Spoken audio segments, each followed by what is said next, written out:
Thanks very much for joining me.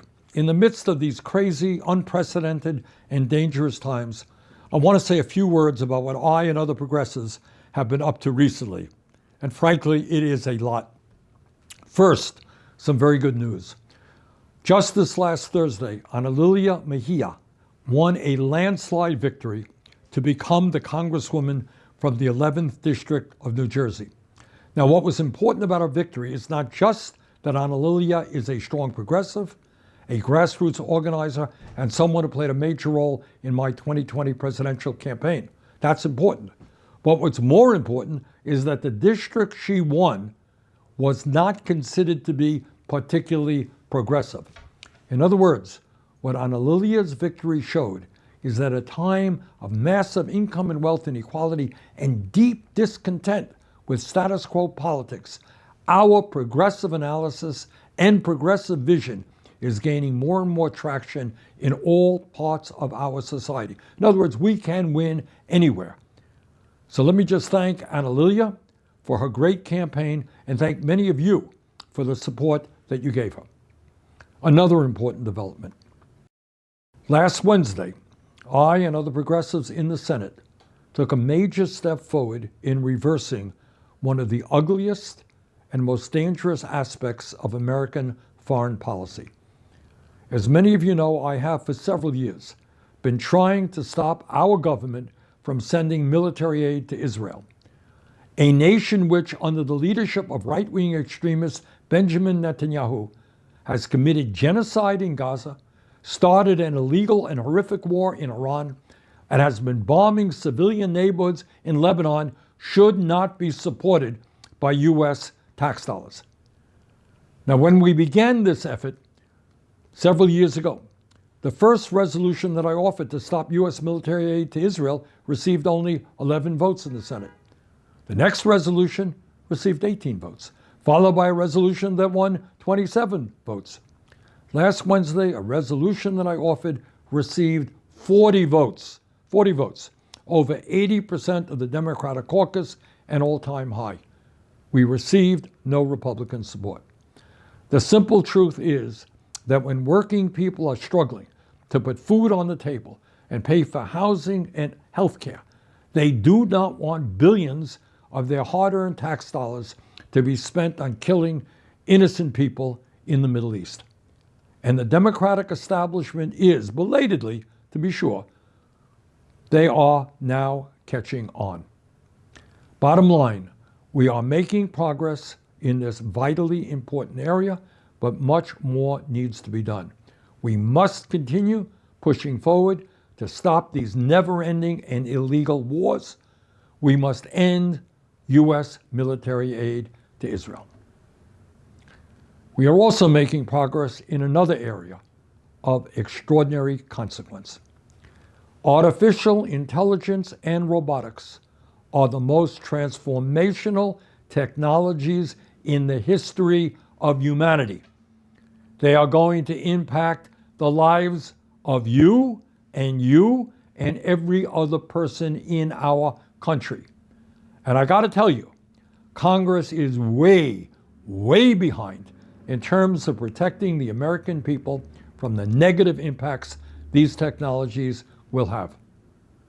These revolutionary developments, pushed by the wealthiest people in the world, we're talking about a handful of multi-billionaires who are pushing these technologies. These could result in the loss of tens of millions of jobs, could completely eviscerate our privacy, and negatively impact the education and mental health of our kids. Further, there are very knowledgeable scientists who worry that if AI becomes smarter than human beings, it could operate independently of human control with perhaps catastrophic results. That is not science fiction. That is what some leading scientists believe to be the case. Recently, Congresswoman Alexandria Ocasio-Cortez and I introduced legislation calling for a moratorium on the construction of new data centers. And the reason for that is that the data centers are the infrastructure for AI.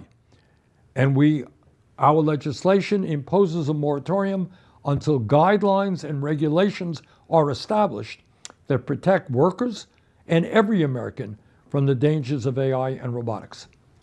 This idea is gaining momentum all across the country, in conservative areas and progressive areas.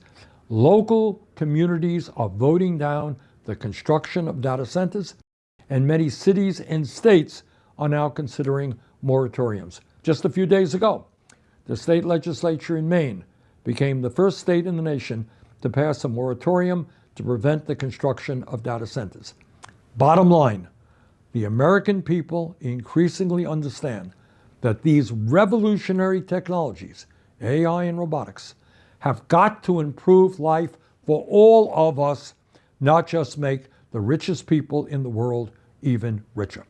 I understand that these are very difficult and stressful times for the people of our country, and especially for our younger generation. Given the conditions under which we are living, it is very easy to feel despair and even helplessness. That is a natural reaction to what is going on today. It's a natural reaction to the pathological lying of Donald Trump, to his illegal wars, to his authoritarianism, his narcissism and mental instability, and his contempt for the Constitution and the rule of law. But despair and helplessness is exactly what we do not have the luxury of allowing. For the sake of our kids and future generations, we must fight back.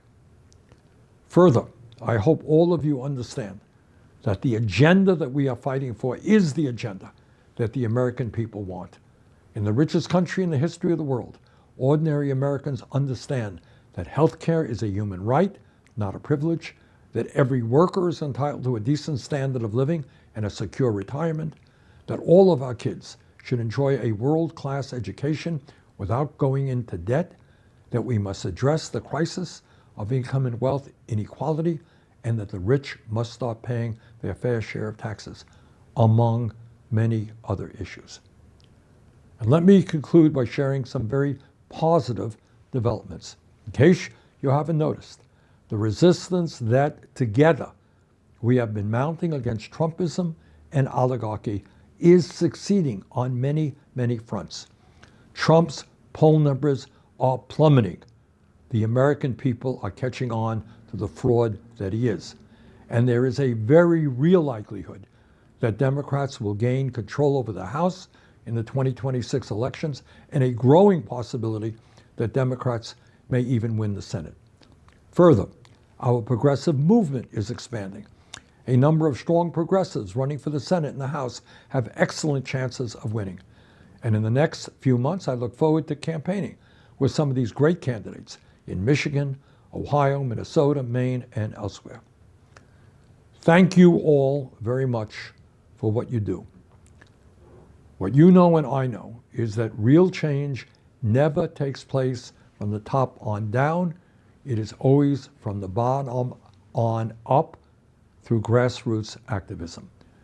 That is what we are doing. That's what we have got to continue doing. Let us go forward together. Thank you all very much.